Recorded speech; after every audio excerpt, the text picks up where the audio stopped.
चलिए स्टूडेंट, आज पढ़ेंगे पत्ता के परिवार। क्या पढ़ेंगे?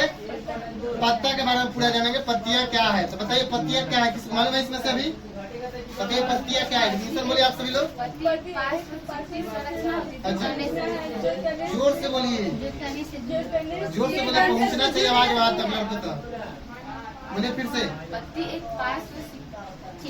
चिपटी संरचना होती है, तने से जुड़ी रहती है। हाँ जी, देखिए पत्ती एक पार्श्व चिपटी संरचना होती है। अब बताइए आप लोग सभी लोग अपने अपने से लीजिए, एक हाथ में पत्ता, तब हमारे जिससे कर रहे हैं वैसे कीजिए।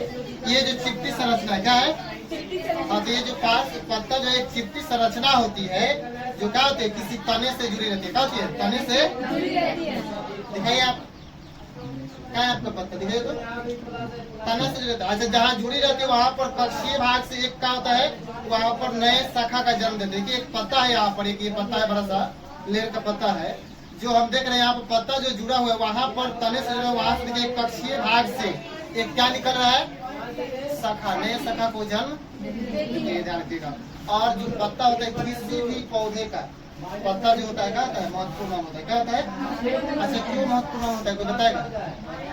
बताइए ये क्यों अधिक महत्वपूर्ण होता है, बताइए।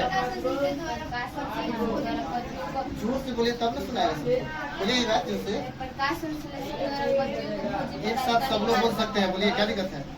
पदार्थ संश्लेषण के लिए पत्तियों को भोजन। हाँ जी, क्योंकि प्रकाश संश्लेषण के लिए पत्तियों को भोजन उपस्थित क्लोरोफिल होता है, उसकी आवश्यकता होती है पत्तियों में जो पाया जाता है ना। इसीलिए कोई भी पत्ता जो होता है पौधे का क्या होता है, महत्वपूर्ण अंग होता है। अच्छा, ये भी हम लोग जान गए। तो एक बात जान रहे थे कि पत्ता जो होता है, पत्ता की संरचना के आधार पर साधारणतः 3 भाग होते हैं। कितने होते हैं? 3। कोई भी पत्ता के 3 भाग होते हैं। कौन कौन से भाग होते हैं बताइए? पर्णधार और पर्णवृत्त और पर्णफलक। जरा आप ध्यान दीजिए, आप अपना पत्ता इधर सभी लोग अपना पदार्थ संश्लेषण के लिए पत्तियों को भोजन। हाँ जी, क्योंकि प्रकाश संश्लेषण के लिए पत्तियों को भोजन उपस्थित क्लोरोफिल होता है, उसकी आवश्यकता होती है पत्तियों में जो पाया जाता है ना। इसीलिए कोई भी पत्ता जो होता है पौधे का क्या होता है, महत्वपूर्ण अंग होता है। अच्छा, ये भी हम लोग जान गए। तो एक बात जान रहे थे कि पत्ता जो होता है, पत्ता की संरचना के आधार पर साधारणतः 3 भाग होते हैं। कितने होते हैं? 3। कोई भी पत्ता के 3 भाग होते हैं। कौन कौन से भाग होते हैं बताइए? पर्णधार और पर्णवृत्त और पर्णफलक। जरा आप ध्यान दीजिए, आप अपना पत्ता इधर सभी लोग अपना डायरी लेकर आएंगे। अब देखेंगे पत्ता में, देखिए यहाँ पर पर्णधार क्या है। पहले तो बताइए पर्णधार क्या है, बताइए। यहाँ पर ध्यान दो। हाँ जी, तो तने से जो हमें नहीं दिखाई, उधर लड़कियों को दिखाई, लड़कियों को दिखाई उधर। हाँ, जो जहाँ से जुड़ी रहती है वो क्या होती है, आपका पर्णधार। देखें ये आपका जो पत्ता जो है ये जुड़ा हुआ है, और ये जो है जुड़ा हुआ है तना से, ये कौन सा भाग है? पर्णधार। मतलब कि पत्ती जहाँ से जुड़ा रहेगा उसे क्या बोलेंगे? पर्णधार।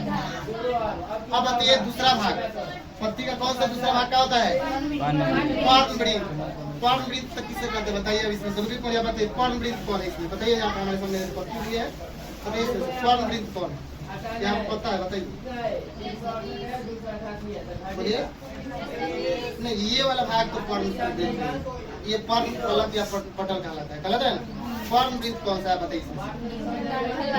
बताइए तो। हाँ जी, डंठल वाला भाग, जो ये पत्ता का डंठल वाला भाग है उसको हम क्या बोलेंगे?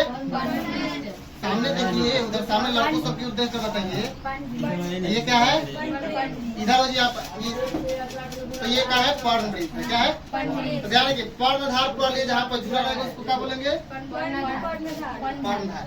ये जो डंठल वाला भाग है बोलो, ये जो भाग है ये क्या होता है? पत्ता का मतलब जो चिपटा हरा हुआ भाग होता है उसको क्या बोलेंगे? 3 भाग हो गया। अब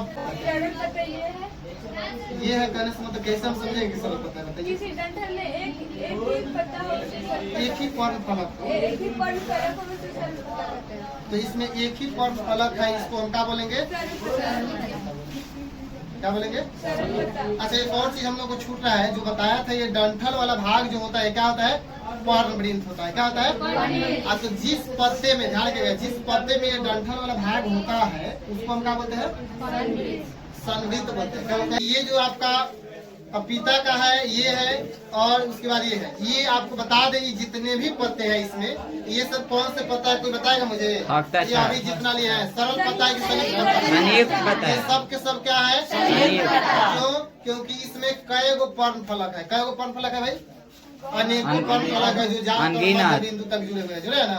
और उसके बाद एक डंठल निकल कर जाके तना से जुड़ा रहता है। तो ये कौन सा पत्ता हो जाएंगे? संयुक्त। जी, इसमें एक ही पर्ण फलक है। क्या है? एक ही पर्ण फलक है, इसीलिए क्या बोलेंगे? संयुक्त पत्ता बोलेंगे।